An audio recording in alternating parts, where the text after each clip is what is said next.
So I urge people to get a copy of this book and tell every person that you know in your family, give it away for Christmas gifts. This is a very important book for people to have.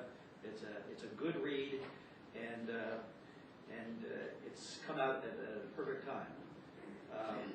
Now, Celinda Lake has a new book that answers the age-old question, what do women really want? Well, Celinda's been telling us what the American people want in various slices for many years. She's the president of Lake Research Partners. She's one of the country's leading pollsters. Every year she has some of the best candidates in the country who take her advice and her polling.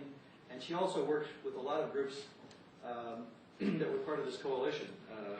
Americans Coming Together, AFL-CIO, SEIU, Sierra Club, and we're proud to say the Campaign for America's Future. Many journalists know the battleground poll that she does every year with Ed Goaz. And Celinda is also credited with identifying key voter groups, including Reagan seniors, NASCAR dads, waitress moms. She's an expert on the marriage gap, which is growing, and on Generation D, which I'd like to hear about. So the book is called, co-author of What Women Really Want, How American Women Are Quietly Erasing Political, Racial, Class, and Religious Lines to Change the Way We Live. Celinda?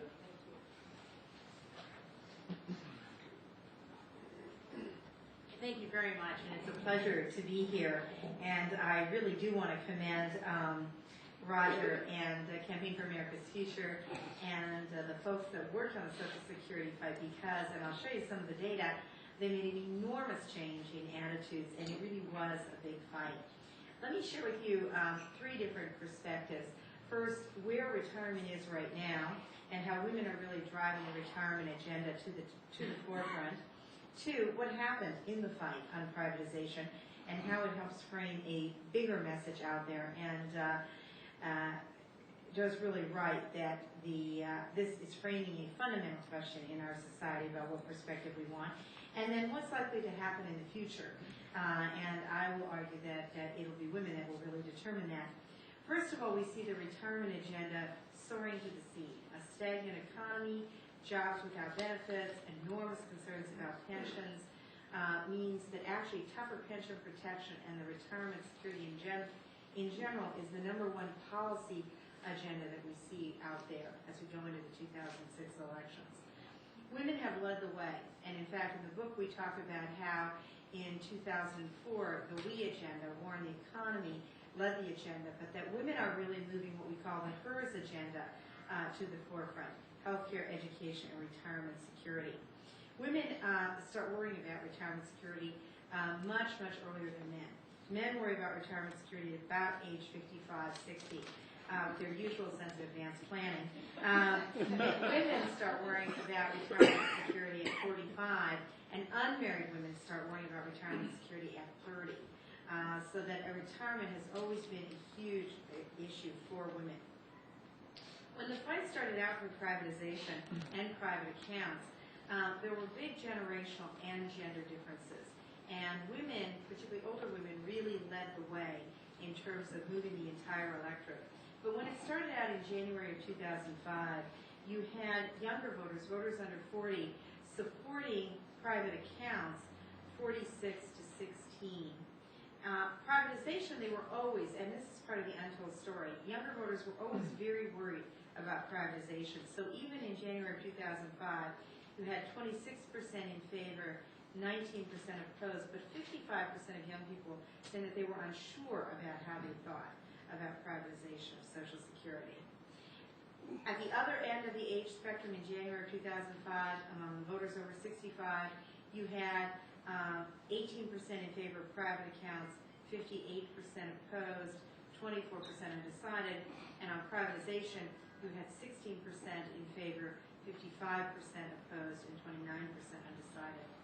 Even at that point in time, you had women twice as negative about private accounts and privatization as men. And women were really the ones that moved this agenda and drove the agenda. In March by March you had 55% opposed, 35% strongly, and by August among all voters you had 58% opposed, 42% strongly. You now have today over 2/3 of women opposed to privatization or private accounts. They now see them as similar, and you have a solid majority of women strongly opposed to private accounts or privatization. The only group of voters, in fact, that it remains even remotely attracted by private accounts or privatization are college-educated men, which leads me to wonder what college education is really doing for those guys. College-educated women completely opposed to privatization. And in fact, we did a very interesting project where we talked to married couples, both college-educated, in separate rooms right next to each other.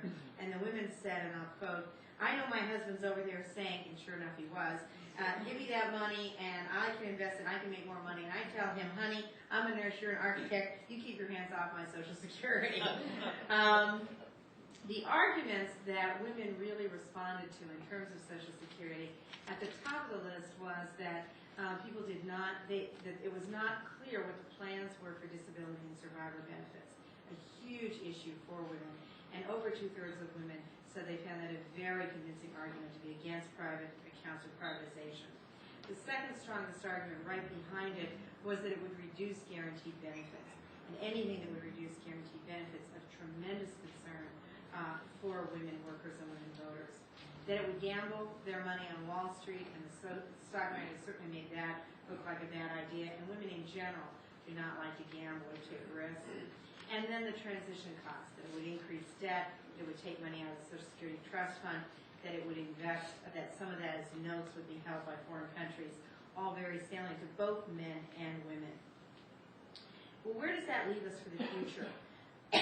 First of all, it leaves us with a way to anchor a major paradigm. If there's one thing I think that has been a major way of destroying the validity of the ownership society, the ownership society had a lot of appeal to voters. The idea of I can handle my money better and we're on our own in independence. There's a part of the American psyche that finds that very appealing. But if you, what we found is in juxtaposing what we called the mutual opportunity society versus the ownership society, in a poll where the generic Democrats were only ahead by 4 points, the mutual opportunity society anchored in Social Security versus the ownership society anchored in private accounts. Mutual opportunity society beat ownership society 57 to 34 overall, and that was led by a 30-point margin among women voters. But the Social Security issue may be over in terms of the dialogue about privatization, and you never see the conservatives say the word privatization anymore, just in case they might be, quote, misunderstood. But it's not over in terms of voting. Thanks to Campaign for America's Future and other organizations, there are records out there on who supported it and who opposed it. And we see a number of ways in which this can be key in the battleground states in 2006. First of all, seniors make up a huge proportion of the electorate in the 2006 electorate. They're a close group right now. They are tied. Watch for this issue to play a major role. Two, the battleground districts tend to be more rural, more small towns. And if you're coming from rural Montana, if you live in rural America, you live in small town America, you don't have any pensions. You have Social Security. And interestingly, it's not just seniors that worry about it, it's baby boomers too. And it's those baby boomer kids who are already rating their own retirements to send their kids to college and now worried about rating it to help their parents survive retirement. It's a very strong issue for Hispanic families who also tend to be very worried about retirement security for their multiple generations and do not have pensions. So it's a strong issue for swing and base. And then this fall and next year, we see other issues being added to this agenda.